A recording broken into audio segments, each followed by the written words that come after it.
إن الحمد لله نحمده ونستعينه ونستغفره ونعوذ بالله من شرور أنفسنا ومن سيئات أعمالنا من يهديه الله فلا مضل له ومن يضلل فلا هادي له وأشهد أن لا إله إلا الله وحده لا شريك له وأشهد أن محمدا عبده ورسوله صلى الله عليه وعلى آله وأصحابه وسلم تسليما كثيرا. أما بعد فاتقوا الله عباد الله حق التقوى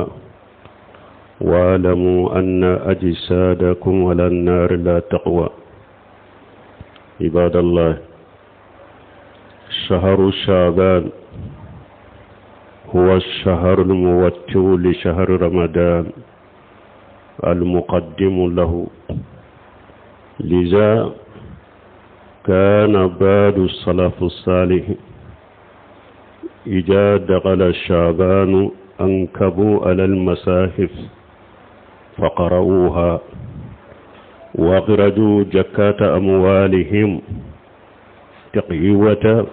تقوية للضعيف والمسكين على صيام رمضان،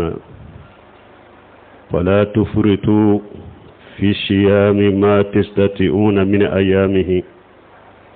اغتناما للأجر، لأن فيه فضيلة الصيام. ومن حكم صيامه تهيئة النفوس لصيام رمضان. وأن أسامة بن زيد رضي الله عنه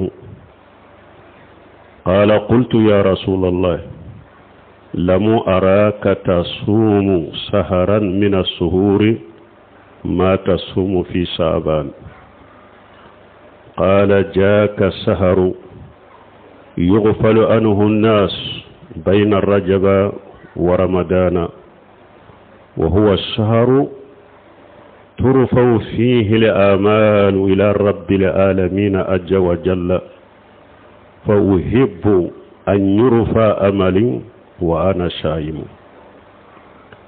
أنبياء الله أنبياء فدلي أنبياء دمين نافع أنبياء أنيني ألافع أكان كسي كبواني ركون تورو منان كبارا جوكو نيالاي جوم من كندا موتي سورو من بو فيلي، نيالاي جوم من فنا فيلي موتي سورو من بو كندا. ambe sheria mashite minni batuci ala makka kani ala kelempewte jonyogonte alala ambe sheria muhammad ala ka jondo ala ka ciden do kisini nema baka ana ka dunkew ana ka shebon ala ku kisin nin ka chakosobe no temina ka boy ay siralanye ala ka jow ala ya siranya dambela akado wa ka farikolo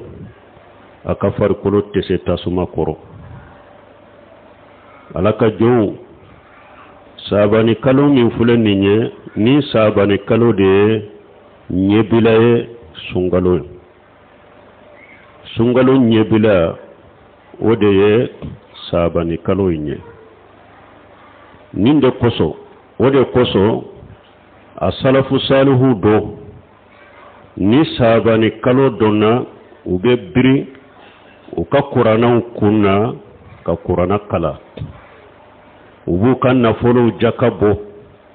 sabani kalo inna puru ka mogolla fulew ani fantaw ku deme ku shembentiya ubese ka sungalo so lafiya la chogome balmon ni sabani kalo min fuleni nye akana faratu abese ka domunu so akono aye ulu so akono puro akabraji ani sara ako nyini akado sabani kalo fasamantia ba ka sunna akasunka hituma doye munye abeki sababu ye ki labbe sungalo suni nye anana Usama tabunje di bolo alaka je kabwama ako ale ko chidema akunni me eye nibe suncha ya kalo kono kalo wula kateme sabani kaloka mana ye chide nyinen ko kunye munye sabani kalo ka sunka chawla kateme kalo to ko kunye munye chide ko sabani kalo ako kalo de do mogo be nyina ko pasiga be arajaba ani sungalo uni nyogonche kalo bafula be ulude ni nyogonche arajaba illa horma kalo de sungalo ye sungalo de sabanu bu fulache mogo be nyina le ko pasiga be kalo bafula de ni nyogonche wori ato ne do suncha ya kono ne nya doye adoye munye fana pasamantia fulana minya tombe sabani suncha ya sabani ye kalo de bara ube yele kata alama sabani kalo sabani kono jon ka bara nyuma ube yele kata alama sabani kalo la ne ba fe ninka bara be korota kata alama aka soro usunto do odi atombe sabani suncha ya balamo ninya yiranna ko sabani min fule ninye kasu akono pasamantia bala akanye kosobe kide nyere tumba su kachaya wani ummu salimata radiyallahu anha qalati ma kana rasulullah sallallahu alaihi wasallam يصوم الشهرين متتابعين إلا أنه كان يصوم سابان ويصله برمضان مسلمتي ko ciden tun kera ko ciden tun te kalo fulasu ku tugu nyogo nya few ko na tumbe sabane su ka sungalo tugala niye salimata ka hadisa na chogo doye hadisa imbe abi Dawud kallafuji kono ma kana rasulullah sallallahu alaihi wasallam yasumu min as-sanati shahran kamila illa sabana yasilluhu bi ramadan salimata ka hadisa na chogo dobe abi Dawud kono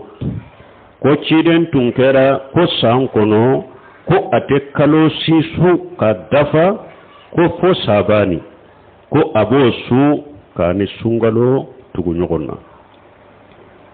salimata ka hadisa wude fuleni nye na ya fo ciden ka sabani sunna amba isetu fana ka hadisa be ako kana rasulullah sallallahu alaihi wasallam yasumu sabana kullahu kana yasumu sabana illa qalila ambay setu fana ko ciden tumbe sabani besu na chogo dola ko tumbe sabani besu fo fitini abode to ala to su wal mo hadisaw nana nin chogo dala ni hadisaw ya iranna ko ciden tumbe sabani su atumbe sunke akono kachaya hadisaw nana amba aisha ko ako wala sama saharan kamilan ghayra ramadana ni hadisa do amba setu bolo tuguni ko cide majjali ka kalo su ka dafa ni sungalote wani ibn Abbas radiyallahu anhuma qala ma sama an-nabiy sallallahu alayhi wa sallam saharan kamila qattun ghayra ramadana Abdullah ibn Abbas fanako ko ciden tunte kalo suka adafa po fo sungalo wala mbali maw ni hadisa ube faranyogon kacha doni ke bawo bolo hadisa do ciden tumbe sabani so abatugu abani sungalo tugu nyogona hadisa do abe sabani besu hadisa do ciden makalo suka fori ni sungalote Ibn Baz alayhi hadisan nunu faranyogon ka ko sandola ciden be sabani su kadafa kani sungalo tugu nyogona sawundo fanala aba chaman de su ata su kafori Ibn Baji ale ko ambe hadisa u fara nyogon kanin chogola puru munna amaduma ka kani sungalo tugu nyogona so mogo kana jate mina ko farda do ko mi sungalo Ibn Baji bolo sawundola ibese ka sabani besu kani sungalo tugu nyogona sawundola kana besu a chaman su kana besu kafori ale hadisa u fara nyogon kanin chogola ko mi Ibn Hajar nan Nawawi na nyogona ulu fanay hadisa fara nyogon ka ko hadisa munun nana ko ciden tumbe sabani besu ko la nyini yede a chama ko kaso ka forite ko donen tumbe arabu ka kumala ko niye fen chaman ke doroba fo karasa ya beke kasore ma beke ya chaman deke donc ko kambe hadisa nunun bila odeka munun ko hadisa munun ko kwa tumba besu hadisa do kwa tumba besu fo doni ako hadisan nunun be bila kiden tumba chaman de su nata su kafori ko donen do arabu ka kuma wula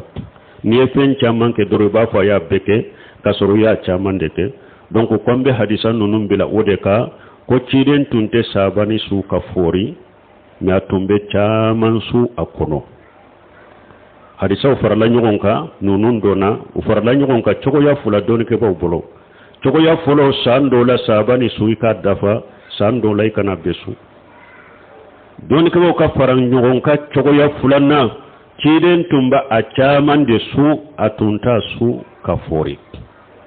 parce que kiden madelika kalo su kafori ni sungalo to comme amba setuni buna bas ya fo choko mi bo munun ka tumba besu ukalla nyini yere atumba achaman su hadisa farala nyogonka nin chogola balma hadisa wore nana Ija anta safa sabanu fala tasumu ni sabani kisera tilance ma akana su tuguni de ni hadisa doni ke bawo hadisa domba ngana uye nyogon soso ni hadisa la folo komi Ahmad ibn Hanbal na nyogon uluma ni hadisa la saha ko alla fulendo hadisa sahalente ni hadisa illa furanna masaha kuma werete meni hadisa in saharadu kiren tumbe sabani chaman su hadisa do na fana ko na tile sabani temena tilance la kana su hadisa were na fana kiren ko la taqaddamu ramadana bi sawmi yawmi wala yawmayn illa ar-rajulu kana yasumu sawma falyasumuhu ni hadisa muntafaq alayhi hadisa min fulen ni Abu Hurairah ya fo muntafaq alayhi ko ciden ko kana su sungalo ni tile kelenye ube tule fula mana ni tile kelen tora ni sungalo che ube tule fula akana su fona ya sur momi ikalla da na su do node benna wala ibe se ikalla da na su inke bo ko ni hadisa bayira abed daga mo ka su sabani su fokato ni tile fula tora ni sungalo che kunni hadisa bodira hadisa infana muntafaq alayhi bo kunni hadisa do infana ko ija anta safa sabanu fala tasumu ni sabani kiratilance na siratilance kana su ko nonun fana be fara jogon ka chogodi munun ko hadisa illa fura kuma wurete munun ko hadisa in sahara al muashirina an ka wakati hadisa domba nganaw Ahmad al-Shakiri Sheikh Albani Sheikh Ibn Bazi ulu yanni hadisa kenya ulu kunni hadisa yin sahalende do ija anta safa sabanu fala tasumu uko hadisa yin hadisa ya kakene asahalendo gomna kenera asahara uya ani hadisa do yin faranyon ka chogodi Ibn Bazi ako be faranyon ka chogomi ija anta safa sabanu fala tasumu ako obe mogodeka mogomi depuis sabani jora ema foisu sabani tani duru laban min toran ni sungalo che eko ibe sunta odela ka sungalo segere ako balilibe edeka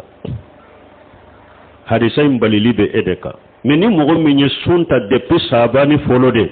isunna ka sun kontine kata abe daga eka temetani duruka fokata ni tile fula tile kere toran ni sungalo ce abe daga ka besu hadisa inde mugode ka mugumi kata sabani folo atani duru folo alema fuisu ola tani duru labande ale ko ale be sunta odela kata sungaloma balili bode ka hadisa la nyini ode ko na kene yara alla nyini yeninde ni alla nyini te ni mugumi ni sunta kope e ka kontine kata ko hadisa en la nyini te eka donc ni hadisa fana ani ni hadisa ndo fana sera ka fara nyogon kan en chogola donc wala taqaddam ramadan bi sawm yawm wala yawmayn illa ar-rajulu kana yasumu sawma falyasumuhu donc ni ciden ko ni donkene don fula torani sungalo ci akana su o balili fana be jonka la dana sunte mo min bolo ni mo min ka suncogo e dawuda ka suncogo de be e bolo ube tenentene be su ube alagamisa e be su ode e kala dai node benna tile kele min torani sungalo ci ode benna oma adagare kasu tile fula min torani sungalo ci ode benna e kala dana sunna adagare e kasu mo min kala da tede ani kala dana summa be nyogona de tile kele torani sungalo ci tile fula torani sungalo ci ani e kala dana su wakati fanama be nyogona ciden ko ede kanasu mais nani min kala dana sunde benna nyogona e bosu hadisa nyere kono illa rajulu kana yasumu sawma falyasumuhu fum momi e kala da tunye kasundo de su ode benna tile kele min torani sungalo ce ode benna oma tile fula min tora onni sungalo ce ode benna oma ciden ke ekitasu ako ekitasu balili be mogode kam min la date sunye donc balmon ni hadisa wo ya yiranna shabani min fule ninye aye suncha ya kono hadisa min bena konna sera tilance kana su obe mogode ka ni mafoi su sabani la fotani duru laba eko ibe su balili be odeka ube do ko balili be mogode ka mo min ni yere yado ni sabani tilance temena ni eko ikasu kata sungaloma abillafu abeke sababu ye ki lafu sungalo sunina ko balilimbe odeka meni ote mo min fanga besala ibese ka fensu sabani na min kachatani duruye ibese ka sukata muga ibese ka sukata fo muga ni segi ni ibafe ka su ni muga ni segi sera donc min ye ciden ko ikana su tani kele ni tani fula iba bila ola kana su ka fori me ibese ka chaman su ala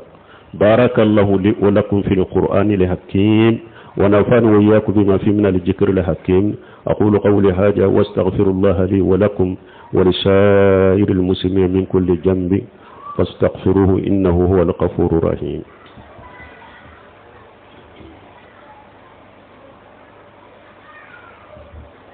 الحمد لله رب العالمين والصلاة والسلام على نبينا محمد وعلى آله وأصحابه وسلم تسليما كثيرا أما بعد قال صلى الله عليه وسلم يتلأ الله تعالى إلى خلقه ليلة النصف من الشعبان فيغفر لجميع خلقه إلا لمشرك أو مساهم بل amba fe ka kuma nuguta woro ka sabani ka kola sabani tilance do hadisa simana hadisan minye sabani tilance don kere na da mana fasamantiyaye hadisa mana ka sabani tilance don kere na da mana suye hadisa mana kasabani tilance do ka kere ka su kere na damana joliye doni ke bawo hadisa sosole bu bolo hadisa minna sabani tilance don kibariyala do ye hadisa yi saha komi Sheikh Albani o yenni hadisa yi na ko yatila Allah ta'ala ila khalqihi laylatan nisfi min sabani ko ala ko abe aka jon laje sabani tilance do فيغفر لجميع خلقه إلا المشرك أو مساهن كو ألا بيافك أكا جون بما فمشركي وبمي ني علي داتيجي أني إوا دمي وبي ألني مغدوتي مغمين دمين بنيون كرو وتهاري كما يغن في يافتك ولما دوكم مساهنو كم الإمام أوزاي أكو بديا مغو ko alate ya fa mushrikini bidiya mogo ma ube do ya koroke munu na aleni mogo do dimilembe nyogon koro dattigelembe nyogona donc alate ya fa ulude ma sino be ya fa jombe ma Sheikh Albani yenni hadisa koni keneya mais ninte comme ni nye sabani don aya kere ya atilanche do aya kere de ma no fasamantay donc an ko nuguta woro mi kuma be ko ka folo nuguta folo sabani su fasamantiya do bayi sabani kalo ika so akono fasamantiya do bayi anya fo chogo mi chiden tumba chaman su ni nyen nuguta folo nuguta fulana do ba fo ko sabani tilanche don doro iko kere yani suye adamana suye kadama ka ni don to bonyogona o masaha oye bidiyaye dalila jeli shimana koy ka sabani tilanche don damana kere na damana suye ka damana fasamanja dama hadisa na la be hadisa deifu donc ka kere na damana suna damana fasamante oye bidiyaye lesrita la dina kono ni nyen nuguta fulana nuguta sabani tilanche do ba hadisa wudo nati ka damana kere ya kadamana fasamantiya dama kabo don to chela o fana masaha sabani tilanche do ani arajaba tilanche do ani kalo to tilanche do ubeye kelenye adamana fasamantiya ta bolo hadisa nano fana la abe hadisa Allah fule ninye sabana nanina sabani tilanche do ba sun kere yani adamana nafila ye uba fo sabani tilanche do ko ikan nafila ke ika sufe joli ka kono kan nafila ko kono o fana delila tola sabani tilanche do ani ewa tilanche don su ani kalo to su to beye kelene ni de delila ikan nafila mina iba ke kono min ni madelit nafila minna damana su joli tabolo janko do ba kere ya ni araka hakke doye ko sabani tilanche don su ibo o salli o fana ye bidiya lesritola ninde nanina nuguta duruna abe do bolo ko sabani tilanche do ko alabe salla tige u bella tige odela kudi malikewuma ko sabani tilanche do o fana sabati lente latige u sal latige u ube di malikiyaw madum minna o ye laylatul qadr de inna anzalnahu fi laylatul qadr sungalo kono sal latige u betta kadi malikiyaw ma ode kono me sabani tilanche donte ni yen nuko duruna nuguta worona sabani tilanche do ba kere bishunu it'am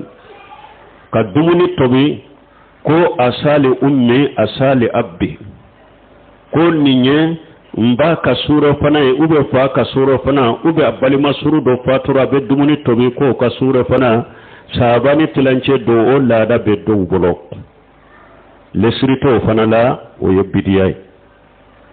donc ni nuguta woro antum be nyogo hakli jige nununa mugo kan nunun korosi sabane la bo minye hada mado karamogo abe nyini befe akake ciden ka sunna ka cari bagaye ciden ka sunna karamogo ka ciden ka sunna cari mogo cela ukase ka ciden ka sunna udo ka bara kenuye abe karamogo ka munu nye bidiya uko bange hada madawunye pour mo be se ko korosi bidiyaw ma chogomi abe doni ke bago ni islamaw ka mi shebe sunna min charilila ciden ka sunna min charili sebe sunna min charili la mogo ni nyogonche ciden ka sunna chari silamaw ni nyogonche ka se ka ciden ka sunna do ise ko hakke bela ibe se ka bidiya min bange ka jeya ka bidiya jeya ka bange mogo ye iko ke puru ciden ka manto silamaw u ka bidiya do u be se ku yere polosi bidaw ma chogomi ambe ala delala ka sungalo iranna herala ka dusun kala sidama kono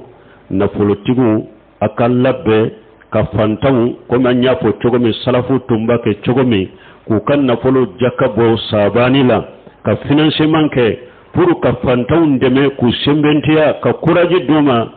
anilla mugolla folo bese ka sungalo su chogomi na politigu fana ka janto ola mbe ala deli ala ka sungalo iranna sabani munumba sunna ala ye ewaddo munun no ya munu ye nuba so akono ala ka kasumina